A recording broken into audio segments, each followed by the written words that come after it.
Chief Security Officer for Cybereason. I'm also a visiting fellow at the National Security Institute. I promise to keep the presentation portion of this short and painless and hopefully not commercial in any way. I'm hoping maybe to have a good discussion about what I'm calling phase 3 and where we're going. I'm joined by a few people from Cybereason. Stephanie is now infamous, of course, but also Ali Mellon is here, and we'll go straight into the presentation. At which point I think I'm going to hand it back to either Rusty or Donna, not entirely sure, and we'll get to enjoy the wonderful bottle here and the rest of the festivities. So I will share my screen here, and we'll dive right in.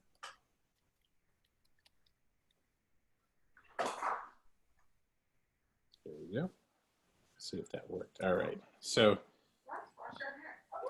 So my, I should warn you as well, by the way, I have a 4-year-old in the room with me because one of us is in a hotel.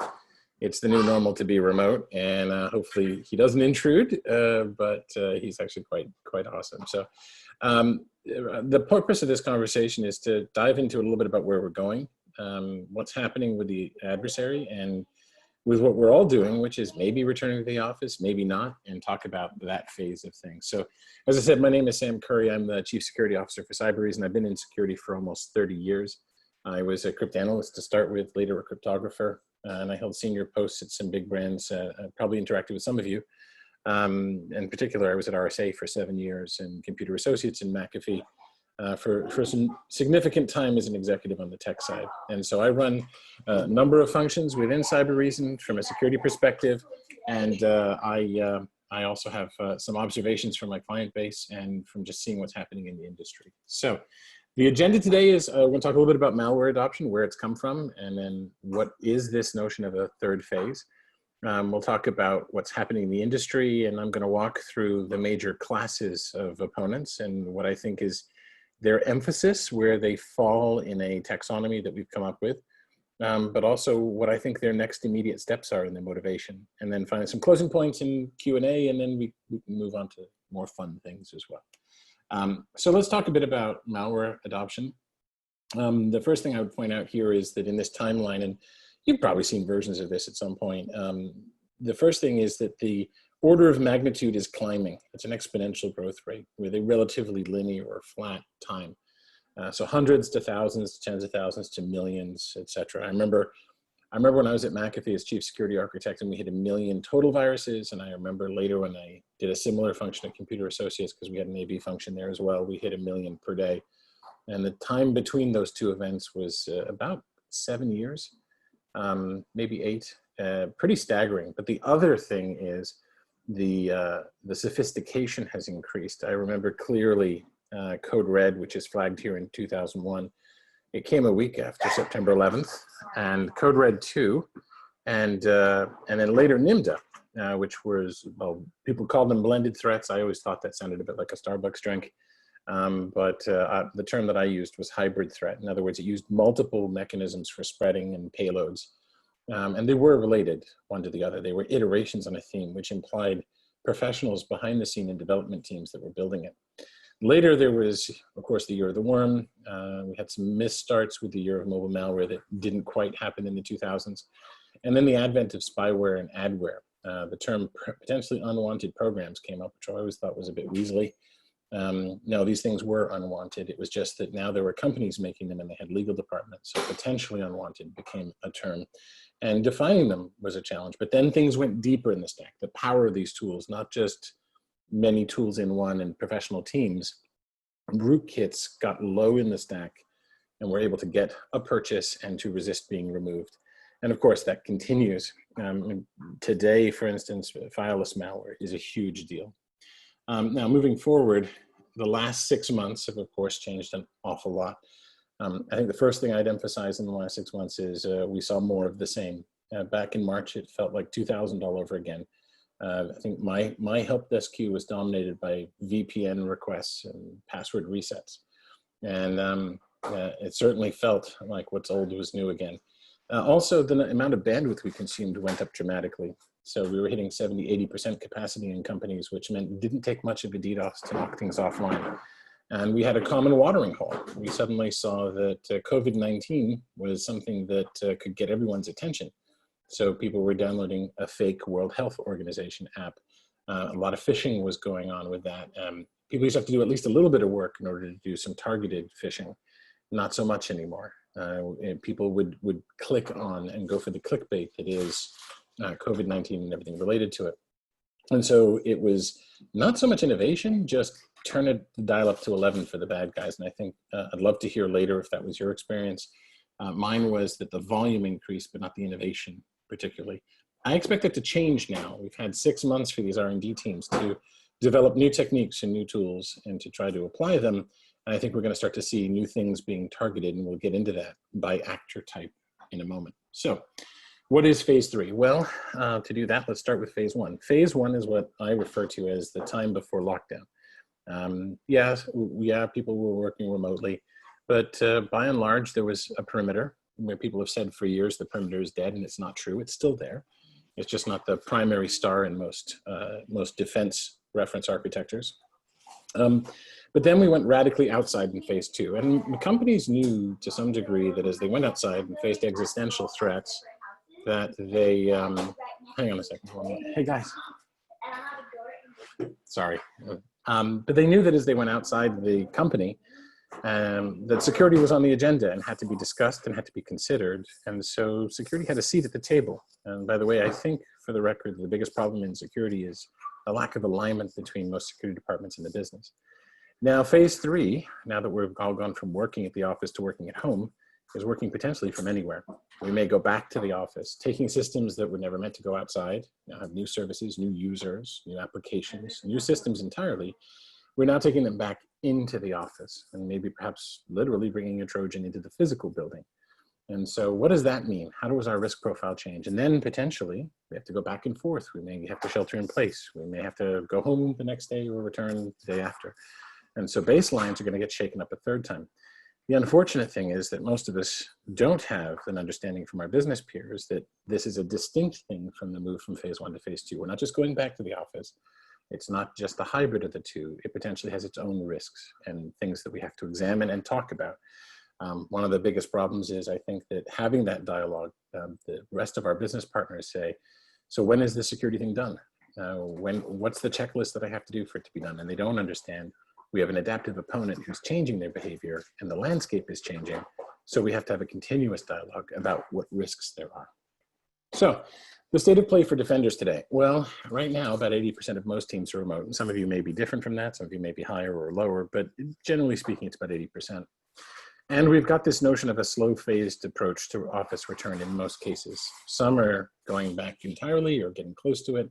Others are retreating, but it is this tentative return to the office.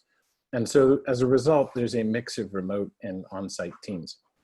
And I've seen in some cases, perhaps most are freezing the budget, some get a small increase, but that's rare, and some are even getting cuts to the budget. So freezing of budgets seems to be a new normal, a thing that we have to deal with and to expect going forward. The attackers, however, are continuing to ramp up. First, they're leveraging fear. They're using that as clickbait, they're using that as targets, they're trying to scare people into responding to things, and they're appealing in some cases to our better nature, citizens or people that are concerned about doing the right thing with their phishing campaigns. They're also sneaking between silos in security tools. They are aware of the tools that we use and that the handoffs are not smooth among the systems in the back office or in our reference architectures, in our control stack. And so they can hide in there and they can take advantage of both noise to signal ratio and the lack of completeness or smoothness in a transition. This notion of nation state bleed is important too. That is that it is becoming more and more common for nation state caliber tools to be found among non-nation state players. And this will turn up in a moment. We had one instance not long ago where people swore that an attacker was China, using all the tools of China from all the locations that you would expect. But in the end, it was just an employee who was moonlighting. We also see some nation states publishing tools. They put tools out there to be picked up by organized crime and hacktivists because they can put backdoors in them and have optionality in the future. What better way than to distribute botnet software, for instance, and say, I know the vulnerabilities to be able to take it over in a crisis and to get an instant distributed attack and be able to get DDoS on demand. And of course, malware as a service. The ecosystem's evolving, are financially motivated, highly specialized. Being able to do things like DDoS as a service, or be able to get phishing attacks and service. That's all there, and there's real economies in it now. So this schema here is the taxonomy I referenced. I was talking with some of my colleagues and we said, well, let's talk about the choices that are made among tools by the bad guys. How popular are the tools? In other words, how common are they? What impact do they have? What potential effect can they achieve? And how big is that? And how complex are they? How difficult are they to employ? And so as we go through each of the actors, I'm going to try and characterize where folks are by class, by type of attacker, and realize that there's some drift and overlap, that it's not perfect, but we're going to try and characterize a little bit about where they are, and they're tending to drift in a common direction. So let's deal with the first one. Let's talk about cyber criminals. Back in 2008, I wrote a paper about applying game theory to the bad guys, in particular when you can measure and quantify gains and losses.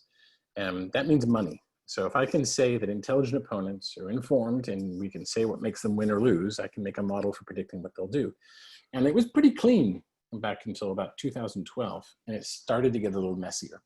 This doesn't work well when you can't quantify gains and losses, or when there's too many players. In other words, it doesn't work well with nation states, for instance, who have grown abundant. But cyber criminals are still fundamentally motivated by money, and I mean dollars per hack. Sometimes nation states do.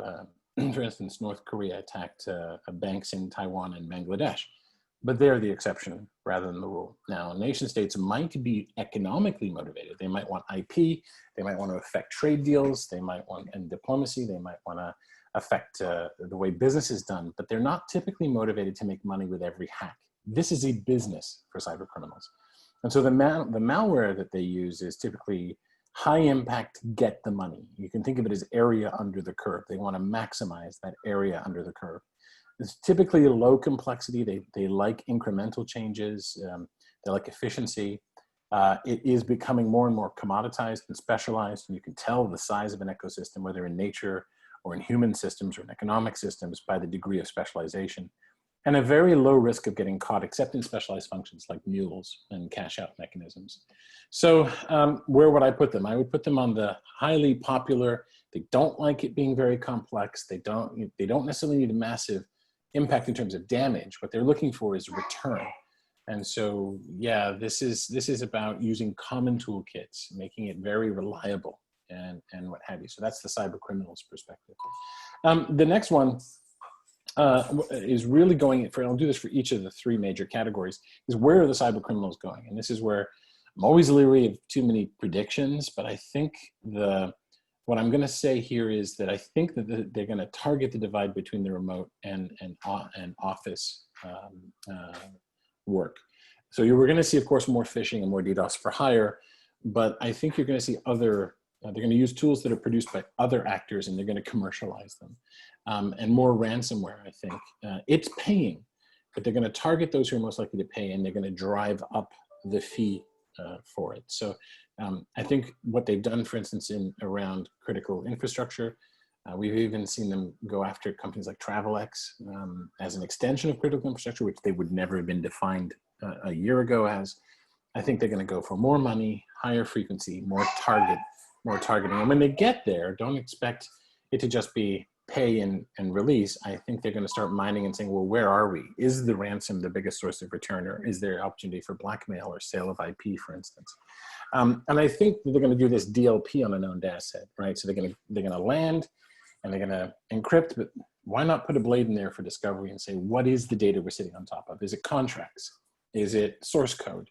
Is it geographical information? And is there a potential other return than just getting the ransom from it? So next is hacktivists. Their motivation is usually on an agenda. It's making a point or trying to force a change. It's things like defacement, embarrassment, doxing is not uncommon. And so for them, they like high impact. They like the things that can do the damage.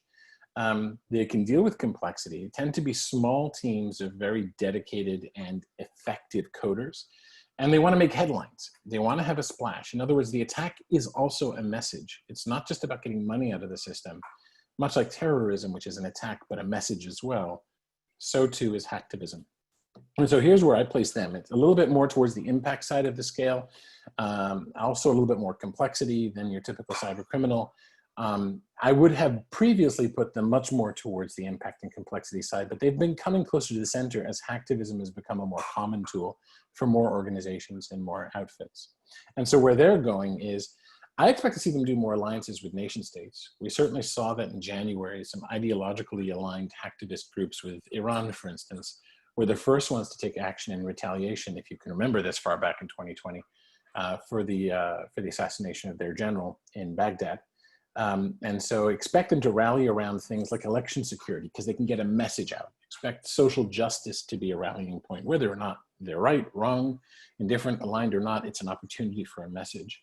And expect them to side with the underdog, especially organizations like Anonymous.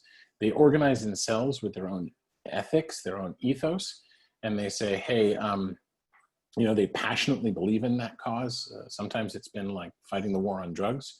Other times it's been related to WikiLeaks, for instance, but they expect them to side with underdogs in certain cells, and those cells will behave very differently from other cells in, say, Anonymous. They're also going to exploit the poor security of the cyber criminals themselves. It's amazing to me how these cyber criminals who exploit things like bad password choices themselves choose bad passwords. And no one is above hacking the hackers. There's no natural, call it integrity or honesty among thieves, or honor. The tools they'll use is going to be the DDoS is a big tool. It gets in effect very rapidly. I expect defacement, as I said before, and a lot of innovation, but I wouldn't say much development, meaning brilliant breakthroughs and amazing exploits, but not necessarily productization or reliable code or services, as you would expect to see in, say, cyber criminal organizations in the case of services, and development for nation states. Which brings us to nation states, of course. Their motivation is typically international espionage, breakdown of enemy nations. The lines are getting blurred among a lot of these actors. And so from my perspective, it's harder to say, you know, a nation state always behaves a certain way, because some nation states have idiosyncrasies and behave a little differently, like my North Korean example earlier. But they want to move and have options online. Clausewitz said war is an extension of politics by other means, or policy by other means. So too is cyber. And it is less risky than other extensions of politics by other means. You're less likely to go to war. You can reach further, and it's less expensive. So this is why this is getting developed. And we often talk about certain pariah nations, but to be clear, there's over 40 cyber-capable nations, and each one actually has many, many agencies involved in offensive and defensive operations. So it's not just 3 or 4 countries, it's a large number of countries.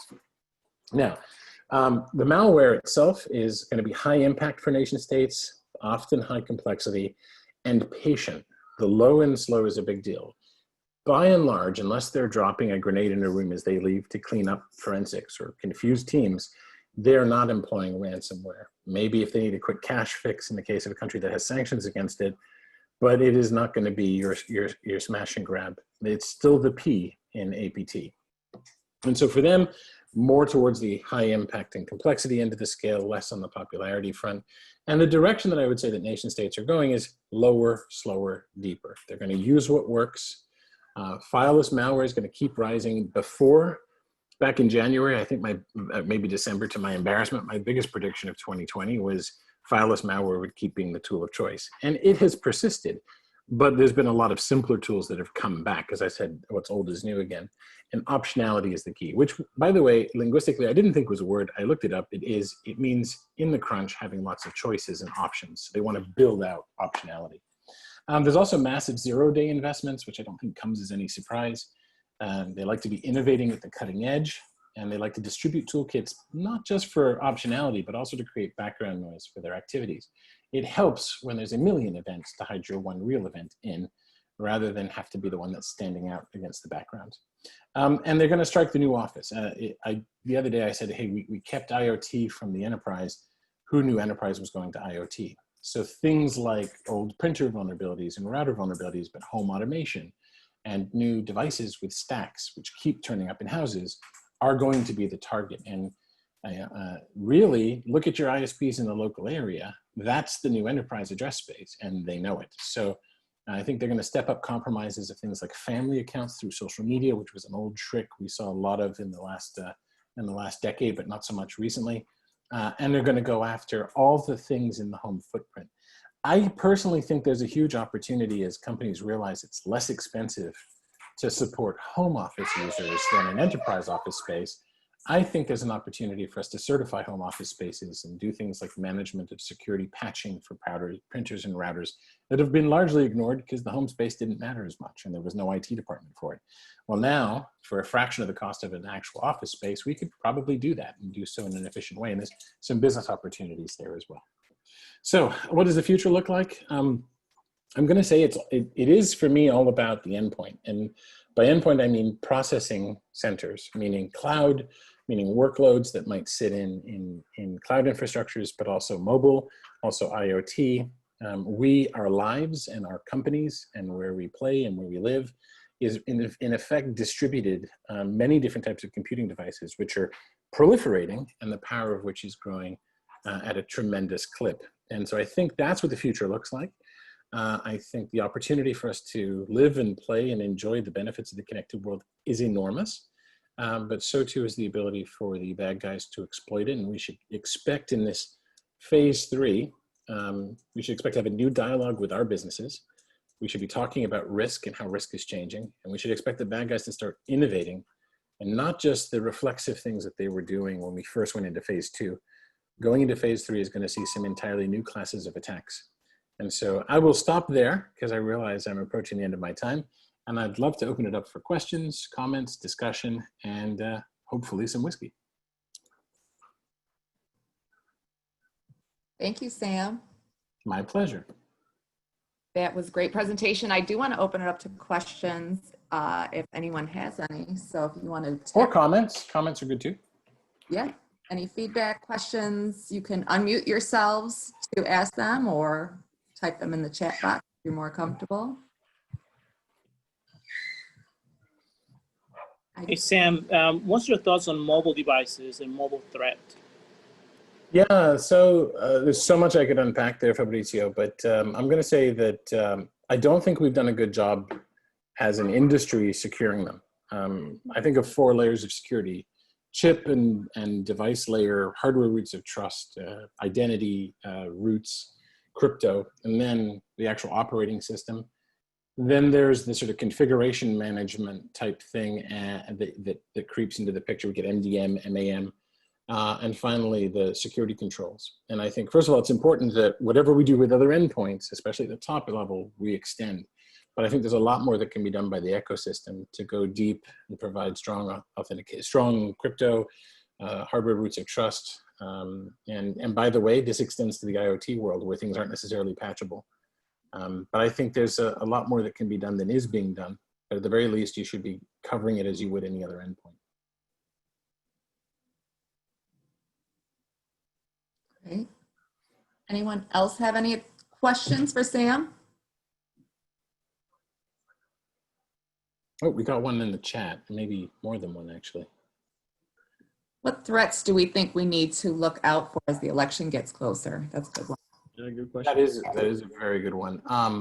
I think most of the fear here is around misinformation and disinformation campaigns.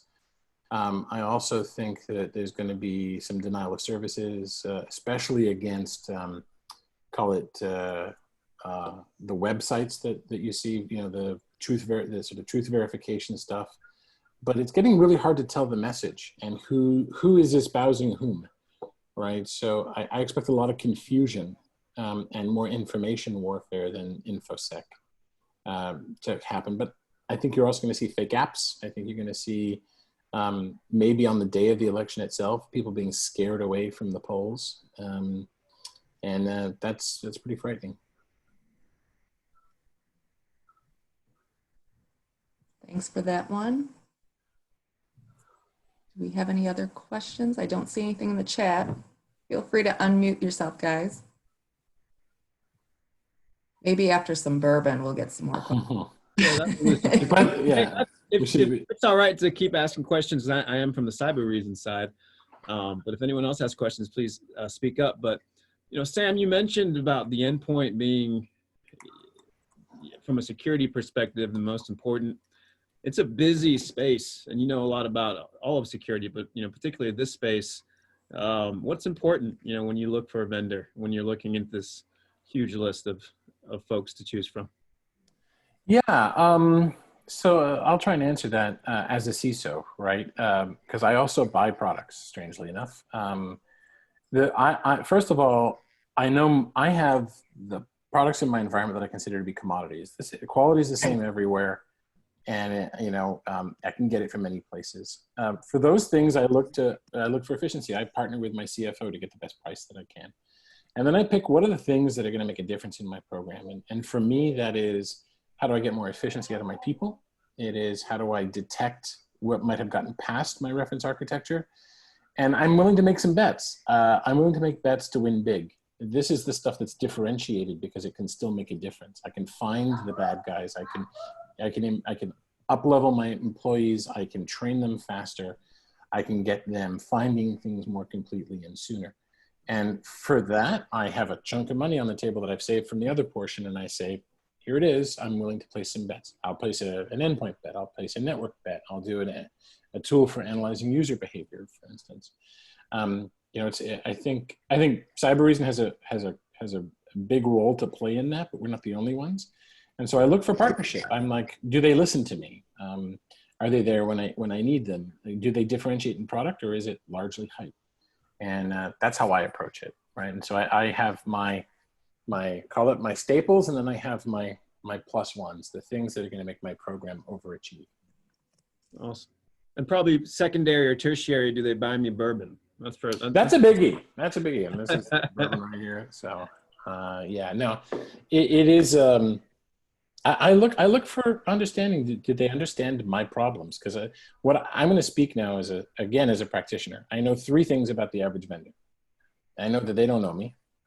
I know that they have a product that's super cool. And if I just bought it, they think my life would be better. And they have a PowerPoint to show me. And those that break that paradigm and listen or demonstrate that they actually know me or get into a dialogue rather than rushing to the PowerPoint, I have infinite time for. And bourbon too. Hey, Sam, I appreciate it. This is Chris Anderson. That was an interesting point you had made. I believe you said security budgets might be increasing just a tad or somewhere along those lines. I might have misheard that. But my question is, do you think that, you know, as a buying, you know, chief security officer, and even this is a question for some of the other folks on the call as well, is the business opening up a little bit more around the need for enhanced security or, you know, increased visibility and security with just the change in the workforce itself, from that mixed workforce, you know, those in the office, you know, within the 4 walls and those at home now? Are those conversations from security to line of business, is that opening up more, or is it still kind of just status quo from the need for security and the need for additional budget for that? I'm going to say that the opportunity for it to open up is now, right? And Winston Churchill said, never let a good crisis go to waste. In other words, if you turn up and you say something like, you know what, that other thing that's not security is more important to me, you're earning trust points. If you turn up and you show an interest in things that aren't just security related, that you roll up your sleeves and say, I'm in it for this business, you earn the right later to say, well, this one matters. And the thing I've noticed about budgets is they didn't increase. I mean, everybody said, how do we keep more cash at home because of macroeconomic uncertainty, for instance? Unless you're in an industry that's just, like, I'm sure Zoom has got greater budget right now, as an example, right? Because they're killing it. Or Snowflake from over the weekend, or last week, because they just had, I think, the most successful tech IPO ever. But those are the exceptions. And so you sit down and you go, I know I told you at the beginning of the year my program needed this, this, this, and this, but because of COVID, I'm taking 3 things off, and I need this other thing. And when people see that you're doing that business discussion rather than nerding out like I love to do, then when I go back to the well to ask for more, I get more. And so I think the opportunity is there for it. It's not happening automatically. Nothing like that does. And the other thing is, I believe that a CISO's job is first and foremost social. and business and logistical. Like we are supposed to be creating the right trust environment with our peers such that security is done excellently for the company, not turning up and pounding the table saying security, security, security, or fear, fear, fear. That just doesn't work over the long term. If anybody else in the room's had any experience with that in the past, obviously 6 to 9 months, just would be curious if anyone's run into that, if the floodgates have opened, so to speak, or if it's still, again, business as usual. So.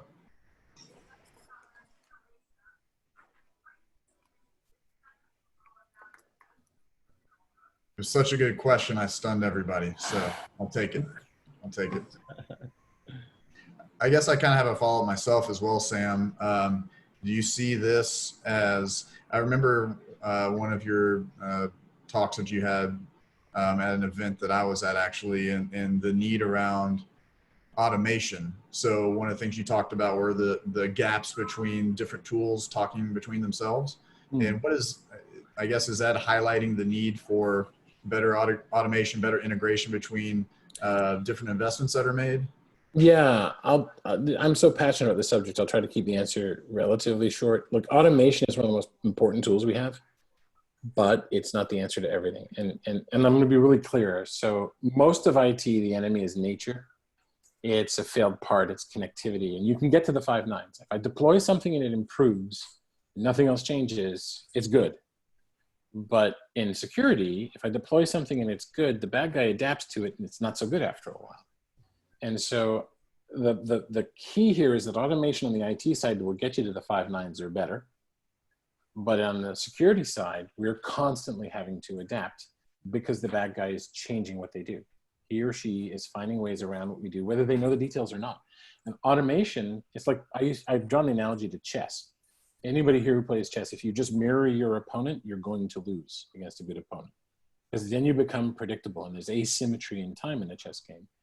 In other words, predictability is exploitable. And so what we want to do is I think we want to say, hey, first of all, let's stop all the hype about AI. There's machine learning and fairly sophisticated, even deep learning, but nobody's yet solved the Turing challenge. Check.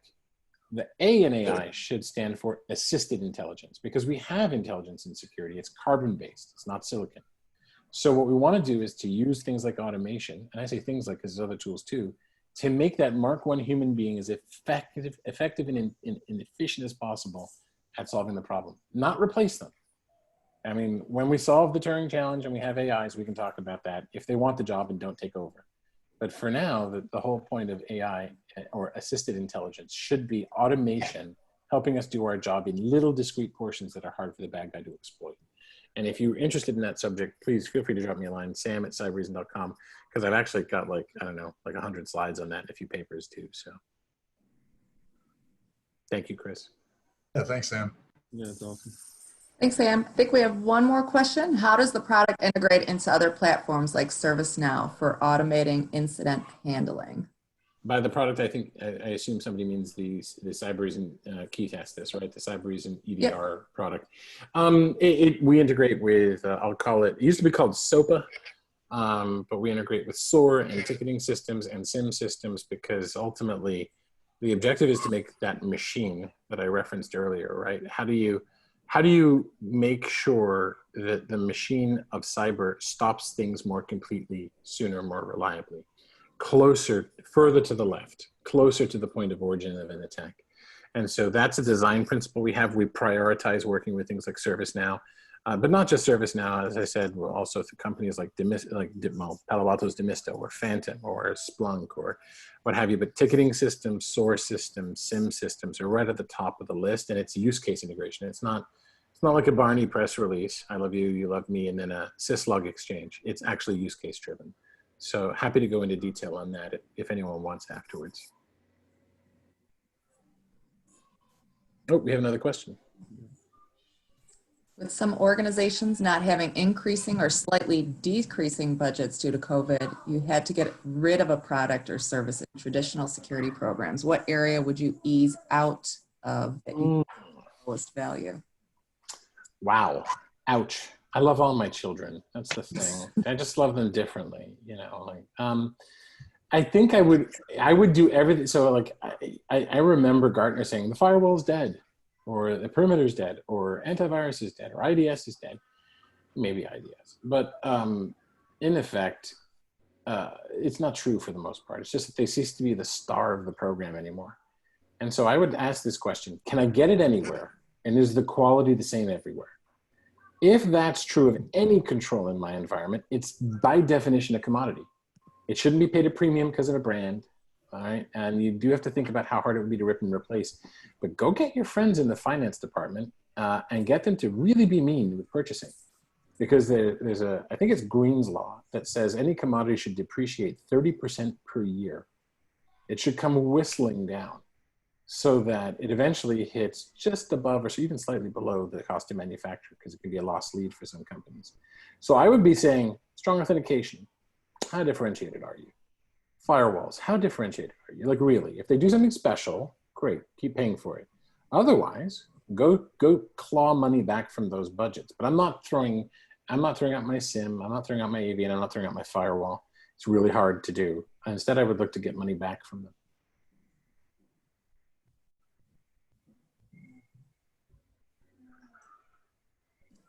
Good questions. Excellent I told question. you, I think they started getting into their bottle early. That's Yeah. flowing in now. Actually, Sam, to your point there, or to add to your point, with budgets staying flat or just slightly increasing, like Gavin mentioned, what about consolidation? I mean, specifically in the world that we live in the endpoint here at Cybereason, things have changed a lot over the last 2 or 3 years when you guys may have last purchased something, and now there's better platforms. It's not just let me get some AV type preventions here and some next gen AV from these guys and EDR over here. Consolidation, is that an answer? Yeah, so first of all, my dogs may bark because I haven't given them any whiskey and I don't intend to. But there they go. There's an Amazon truck coming up. Lovely. Look, there's always a tussle between suites and best of breed. And as long as the fundamental problem's not solved, then there's an opportunity to do best of breed. That, in fact, you have to. But let's take a look at cell phones, right? I mean, people actually thought before smartphones that was over. Nobody had innovated to jump across that gap and do something new that was transformational. Along came Apple. Let's take a look at McAfee and Symantec and Trend Micro for the last, I don't know how long, and I used to work for one of them, right? For 5 years, I was chief security architect at one. They ceased to make a difference in actually stopping advanced attacks. Along came us and some of our competitors and disrupted that. And so I'd say, look at the space, and maybe one of the prime places to do this is IAM, right? Identity and access management, or perhaps base SIM functions, or maybe vulnerability management. Are these areas that are truly differentiated? Are they just fulfilling a function like a cog in the machine? And if so, treat them as such. Go to a suite, look to consolidate, look to buy from a common vendor.